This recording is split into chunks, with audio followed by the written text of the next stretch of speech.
রাতুলের কাছ থেকে প্রথম শুনি, কার কাছ থেকে শুনবো সিদ্ধান্ত আপনাদের? আচ্ছা আপুর কাছ থেকে শুনি। একটা বর্ষার গানই করি, নিশ্চয়ই। যেহেতু বর্ষা নিয়ে আজকে অনুষ্ঠান।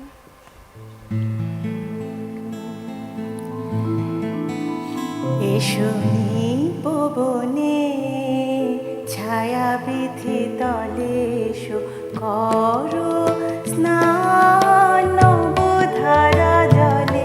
এসো পবনে ছায়া বিধি তলে এসো করো স্নান নবধারা জলে।